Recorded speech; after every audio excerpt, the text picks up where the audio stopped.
Hey, welcome to Moon Naps. If you're new here, hi, I'm so glad you found this. This channel is for women who speak astrology.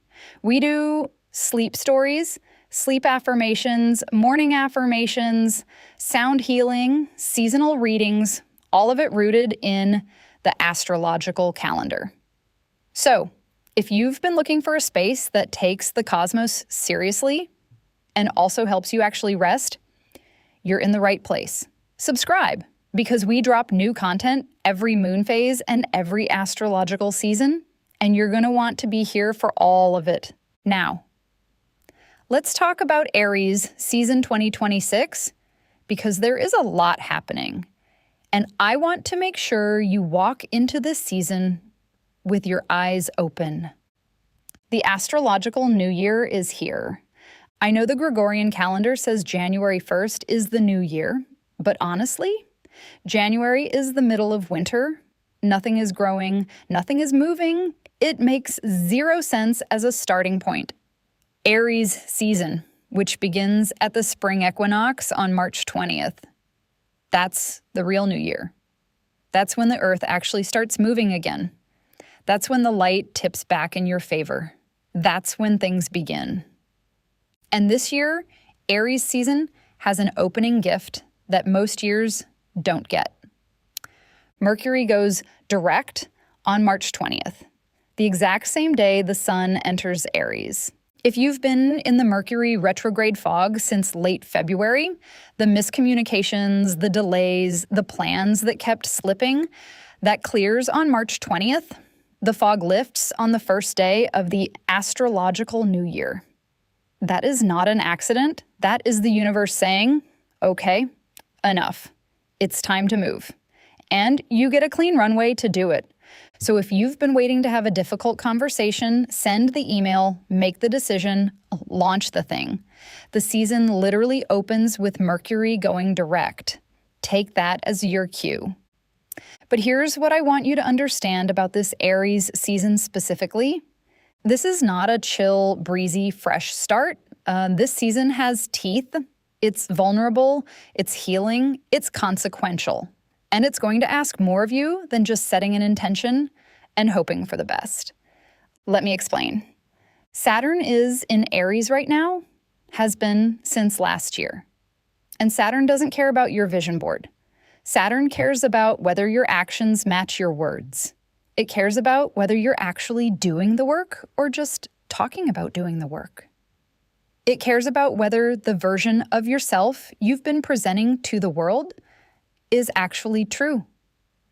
This is the planet of karma, structure, and long-term consequence sitting in the most impulsive, action-oriented sign of the zodiac.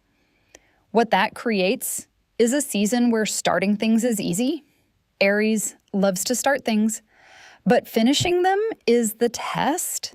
Saturn in Aries is asking, are you going to be someone who begins, or are you going to be someone who builds? The honest answer to that question is what this season is really about.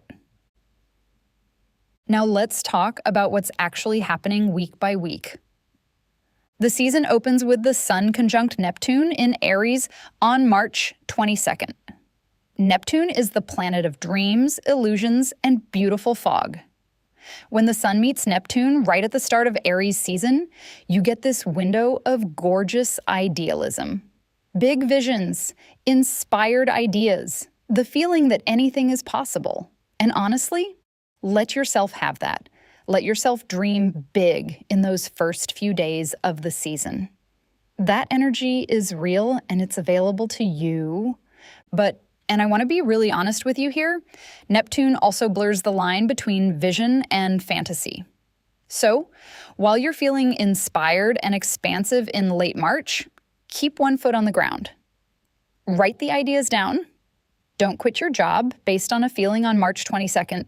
Feel the vision and then give it a week before you act on it. March 26th brings Venus into Aries, and this one is spicy. Venus in Aries is bold, direct, and completely done being patient about what she wants. In love, in relationships, in creative work, Venus in Aries doesn't hint. She says the thing. She makes the move. She wants what she wants without apology. But there's a shadow here too. On March 26th, Venus meets Chiron, the wounded healer, in Aries. Chiron is where we're most sensitive, most triggered, most raw. Venus conjunct Chiron means your insecurities in relationships are going to come up. Your old wounds around love, around being wanted, around being enough, they're going to surface. Here's the thing about that. It's not a problem. It's information. The wounds coming up means they're ready to be seen. Don't bury them with busyness. Don't project them onto the people around you. Sit with them. This is one of the most healing windows of the year if you're willing to be honest with yourself about what's actually hurting. Then Venus moves into Taurus on March 30th, and the energy steadies. Taurus Venus is devoted, sensual, patient. The wild early season energy softens into something more grounded. Relationships stabilize. Self-worth deepens. It's a good shift. But don't miss the Chiron window before it closes. That's where the real healing is. April 1st is the pink moon, the full moon in Libra. I'm not going to say too much here because we have a whole video dedicated to the pink moon and the energy of this specific full moon. Make sure you check that out. But the short version is this. Libra full moons are about balance, partnership, and the relationships in your life. What's in equilibrium and what's not. Who you're showing up for and who's showing up for you. Under this full moon, those answers will be very clear, sometimes uncomfortably clear. Let them be. If you're finding this helpful, by the way, give it a like. It genuinely helps this channel reach more women who need it. Okay, back to the season. It's bad. April 5th, Sun square Jupiter. This is a big, optimistic, leap of faith energy. Jupiter is the planet of expansion and abundance. And when it squares the sun in Aries, you get this almost reckless confidence, big ideas, bold moves, a feeling of, yes, now let's go. This is a magnificent day to take a risk, to say the bold thing, to make the move you've been building toward. The energy is expansive and the window is real. The shadow of Sun square Jupiter is overextension, promising more than you can deliver, saying yes to too many things because everything feels possible. So go big on April 5th, but know your actual capacity before you commit. April 9th, Mars enters Aries. Okay, so you have the sun in Aries. You have Saturn in Aries. And now Mars, the ruler of Aries, the planet of action and desire, slides back into his home sign. This is a lot of fire in one sign. What this means practically is that the drive and momentum you've been building through the season doubles in the second week of April. If you've been moving slowly, you'll feel a sudden surge of energy. If you've already been in action mode, that energy intensifies. The invitation here is to direct it. Mars in Aries can be brilliant or reckless depending on whether you're conscious with it. Channel it into the thing that actually matters to you this season. Don't scatter it in 20 directions. And please, watch your temper. Mars in Aries is fast to anger and slow to think. Not a great combination. If you find yourself in a conflict in mid-April, pause. Give yourself an hour before you respond. Your first instinct in that window is going to be fire, and fire isn't always the right tool. April 14th, Mercury enters Aries. Now your communication gets that same directness and fire. You'll say things more bluntly. You'll think faster. You'll have less patience for dancing around the point. This is actually a powerful window for important conversations you've been putting off. Mercury in Aries says the true thing. Use it. April 16th, Sun conjunct Chiron. This is the second Chiron moment of the season, and it's the more significant one. The Sun, your identity, your ego, your sense of self, meets the wounded healer directly. This is a day of deep empathy, emotional rawness, and healing through vulnerability. Don't plan anything big and external for April 16th. Plan something quiet and internal. Journaling, rest, a conversation you've been afraid to have.